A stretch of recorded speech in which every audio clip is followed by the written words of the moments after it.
চায় না, কাছে ঘেঁষতে চায় না। পৃথিবীতে এমন পরিবেশ চলছে, কে বলেন? পৃথিবীতে মানুষ পেরেশান হয়ে গেছে।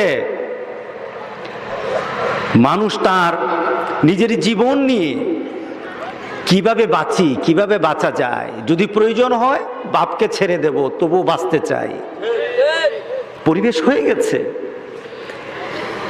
স্ত্রী ছেড়ে দেব, স্ত্রী বলে স্বামী তোমাকে ছেড়ে দিতে চায় কিন্তু বাঁচতে চাই।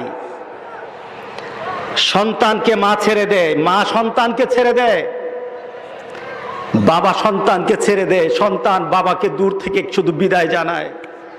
পরিবেশ হয়ে গেছে। পৃথিবীর একটা পর্যায়ে চলে আসছে, একটা কর্নারে চলে আসছে যে মানুষ মানুষের জন্য এখন কিছু করতে রাজি না। বাঁচার জন্য জীবন্ত মানুষকে এখন মেরে ফেলছে। শুধু মেরে ফেলছে নয়, যদি মানুষটার মধ্যে ওই ধরনের সমস্যা ধরা পড়ে, পুলিশ আর দেরি করে না, তাকে ঘাড় মোটকে মেরে ফেলে। কে বলেন চলছে কিনা বলেন? আমরা শুকরিয়া জানাবো কার? ওই মাবুদের শুকরিয়া যতদিন চলবে, ওই মাবুদের শুকরিয়া যে বান্দারা করতেই থাকবে, ওই মাবুদের কাছে যারা সিলিন্ডার হয়ে যাবে, ওই মাবুদকে যারা যতদিন মানবে, আল্লাহ তাদেরকে গজব দিবে না ইনশাআল্লাহ। কে বলেন ঠিক আছে কিনা বলেন? আমাদের আত্মসমর্পণ ছাড়া উপায় নাই। গজব কিন্তু পৃথিবীকে আক্রমণ করে ফেলেছে। এই বৎসরটা কোন বৎসর? বিংশ শতাব্দী। কি বলে 20 না, 20 পেয়েছে। 1.5 মাস, 1 মাস 20 দিন আজ পর্যন্ত। আপনি গোটা পৃথিবীর দিকে তাকিয়ে দেখেন, এই কয়েকদিনের মধ্যে গোটা পৃথিবীতে কি ঘটে গেছে। অস্ট্রেলিয়া দাবানল, অস্ট্রেলিয়াতে দাবানল, 6টা স্টেট জলে ছারখার হয়ে গেছে অস্ট্রেলিয়ায়। পৃথিবীর বিভিন্ন দেশ, জাপানে অগ্নিগিরি, অগ্নুৎপাত দেখে মানুষ চিন্তা করা আরম্ভ করলো যে মানুষ বোধহয় আর বাঁচবে না, এমন ভাবে অগ্নিগিরি থেকে অগ্নুৎপাত হওয়া আরম্ভ হয়ে গেছে। আপনি কেনিয়া, এরপরে আফ্রিকা, সাউথ আফ্রিকা, পঙ্গপাল পোকা দেখেন নাই আপনারা? পঙ্গপাল এমন ভাবে বের হয়েছে, পোকাতে এমন ভাবে অবস্থা সৃষ্টি হয়ে গেছে, ফসলগুলি ধ্বংস হয়ে গেছে, মানুষ ঘর থেকে বের হতে পারে না। একটা পোকার সাথে জাতি পাচ্ছে না, একটা দেশ পাচ্ছে না। গজব এইভাবে একটার পর একটা পৃথিবীতে নাজিল হচ্ছে। কথা ঠিক আছে কিনা বলেন? আপনি তাকিয়ে দেখেন, পৃথিবীর অন্যদিকে বন্যা, ইন্দোনেশিয়াতে বন্যার কারণে অনেক ঘর বাড়ি শেষ। মুসলমান যতক্ষণ পর্যন্ত মুসলমান আল্লাহর নেয়ামত বুঝবে না, যতক্ষণ পর্যন্ত নেয়ামত মুমেন আল্লাহর গজব বুঝবে না, ঈমান বাঁচানো কঠিন হবে। আমাদেরকে নেয়ামতও চিনতে হবে, গজবও চিনতে হবে। এখন যদি আমরা চিন্তা করি, না গজব তো আমাদেরকে পায় নাই, আল্লাহর গজব যখন চলে আসে, নেককার বদকার কিন্তু বাছাবাছি হয় না। গজব থেকে বাঁচার জন্য আল্লাহর দরবারে যখন তওবা দিয়ে আল্লাহর কাছে মাগফিরাত চাওয়া হবে, ক্ষমা চাওয়া হবে, আল্লাহ গজব দূর করে দিবেন। কিন্তু ওই গজবকে যদি গজব না মনে করে, গজব যদি চলে আসে, কেউই বাঁচবে না, সবাইকে ফ্ল্যাট করে দেওয়া হবে।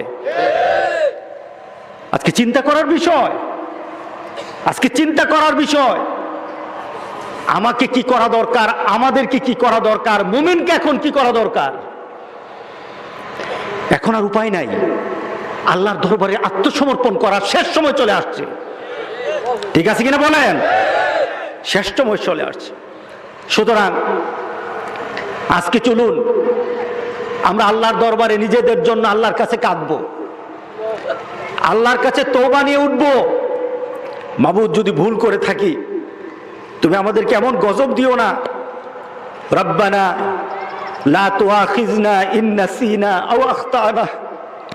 রব্বুল আলামিন, আমাদের ভুলের কারণে তুমি আমাদের উপর কোনো এই ধরনের শাস্তি দিয়ে দিও না। যে ভুলটা আমি ইচ্ছাকৃত করে ফেলেছি অথবা ভুলে গেছি, তুমি আমার এগুলি ধরো না, তুমি আমার উপর এমন কিছু চাপিয়ে দিও না যেটা নেওয়ার মতো ক্ষমতা আমাদের নাই। কি বলেন, আছে নাকি? বাংলাদেশে কিন্তু একটা নতুন রোগ ধরা পড়েছে। গতকালও ডাক্তারের সাথে কথা, জ্বর উঠে, ভালো মানুষ হুট করে জ্বর উঠে, জ্বর উঠে 105, আর এটা নামে না, না এটা ঘরের সবার মধ্যে এটা ছড়ে যায়। ডাক্তার এখন পেরেশান হয়ে গেছে, জ্বরটা উঠার পরে নামে না কেন? মুসলমান, আল্লাহর গজব কিভাবে আসবে টের পাওয়া যাবে না। আমরা আল্লাহর দরবারে তওবা করব, আল্লাহর দরবারে আমরা আত্মসমর্পণ করে বলবো, রব্বুল আলামিন, যেটা নেওয়ার ক্ষমতা আমার নাই এটা আমাকে দিও না। রাজি আছি তো সবাই? আজকে আমি একটা জিনিসকে একটু মিলাতে চাইবো আপনাদের সাথে। আমি অনেক দূর থেকে এসেছি, উঠা বসা করলে কিন্তু আমি কথা বলবো না। আমি একটা জিনিসকে মিলাতে চাই। আজকে আমাদের জন্য যেই মুহূর্ত আছে, মুমিনের কিন্তু সব মুহূর্তে এক ভাবে যাবে না। আমরা যখন নামাজ পড়ি, নামাজের মধ্যে সবচেয়ে শ্রেষ্ঠতম অবস্থানটা কোনটা? সেজদা। সেজদা হলো শ্রেষ্ঠতম অবস্থান। এখন আপনি যদি মনে করেন যে আমি সব সময় সেজদায় থাকবো, চলবে? নামাজ হবে না। কি করতে হবে? সবকিছুকে মেনে আপনাকে নামাজটাকে সুন্দর করতে হবে, ঠিক না? ঠিক আমাকে আপনাকে চিন্তা করতে হবে, আমাদেরকে প্রতিটি মুহূর্তে আমাদের ঈমানকে টিকিয়ে রাখার জন্যে আমার চিন্তা, আমার চেতনা, আমার ভাবনাকে পরিবর্তন করে ফেলতে হবে, পরিবর্তনে নিয়ে আসতে হবে। আজকে যদি আপনি যে চায়নার দিকে তাকান, আমি কিছু লেটেস্ট কথা নিয়ে, অবস্থা নিয়ে কথা বলতে চাই, শুনতে চান আপনারা? আপনি চায়নার দিকে তাকান, আপনার একটা দৃশ্য কিন্তু চোখে পড়বে। আপনি যদি কোরআন পড়তে জানেন, আপনি যদি কোরআন থেকে কিছু শিক্ষা নেন, আপনি যদি কোরআনের সাথে সম্পর্ক রাখেন, আপনি দুনিয়াও জানবেন, আখিরাতও জানবেন, ঠিক না? কোরআনটা কি?